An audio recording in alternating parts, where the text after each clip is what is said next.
Why do we have to name food?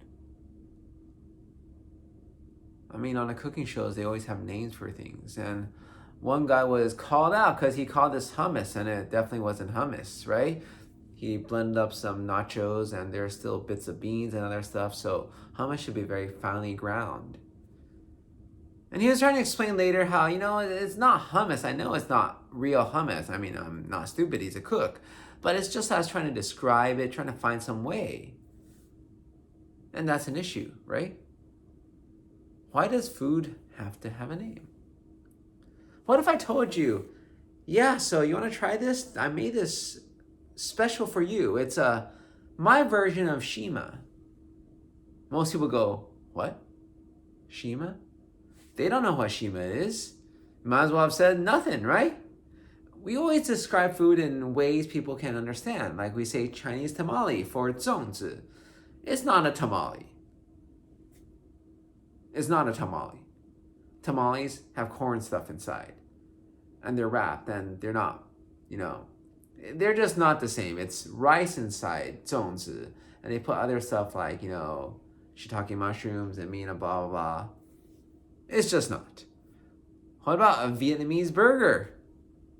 Bun chun? It's not. I mean, it may look like it just tastes nothing like a burger. There's no patty. I mean, it's just because you have different layers. It might as well a Vietnamese cake that's savory. But we have to say these things so people understand us, right? That's the whole point of language. You use words you understand all together. You combine them and hope they get what you mean. And then people get confused and dislike stuff because you describe it to them in a certain way and it's not.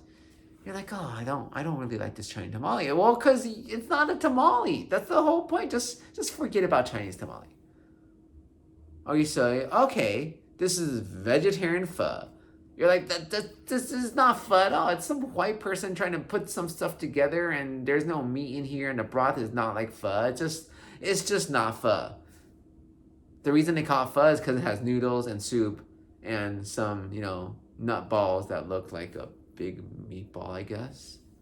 I don't know. But we have to describe it, right? Otherwise, people have no idea. Can you just put this in front of somebody and say, hey, here, eat it? I mean, do any restaurants do that? No. People just won't stand for it, right? They want to know what they're eating. And the question is why? I mean, you're going to eat it. It's going to get digested coming out of poop. Who really cares? Just eat it. See if you enjoy it, right?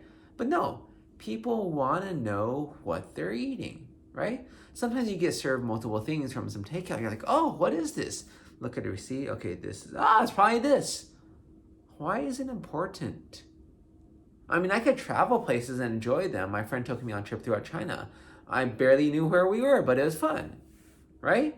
I mean, I like to know a name so I could tell people where I was later, but it's not that important. I enjoyed it. But why can't we enjoy food without knowing what it is, right?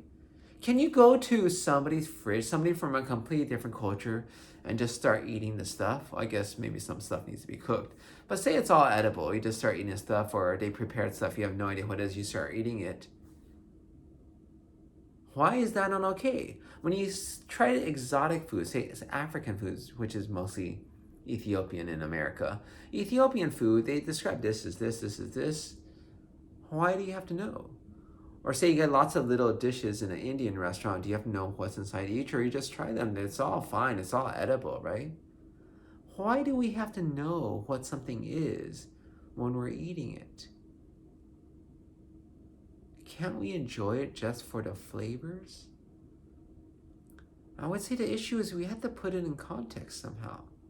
For some odd reason, we have to categorize it.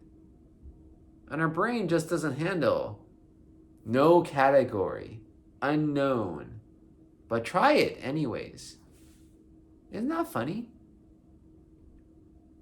I mean, I've met people before, random strangers, and I know not much about them at all.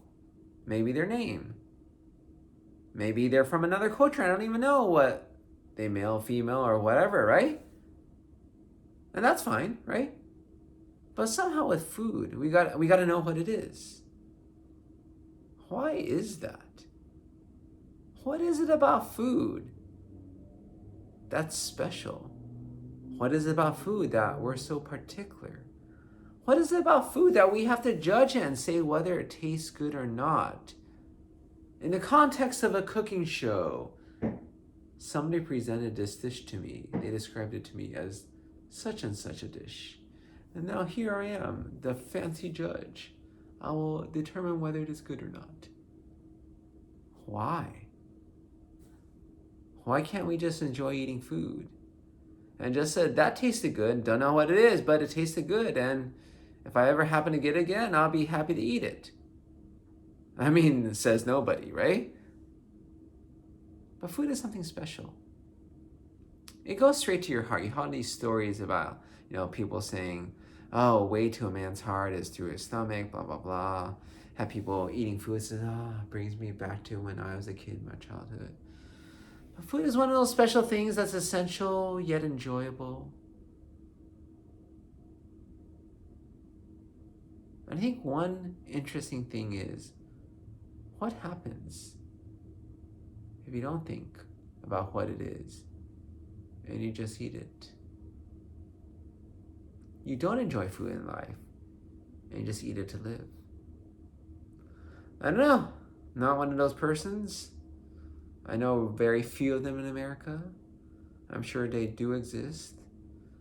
But their mind probably works differently than yours and mine. And I think for them, food is food is food. Maybe delicious, maybe not. But at the end of the day, it's still food.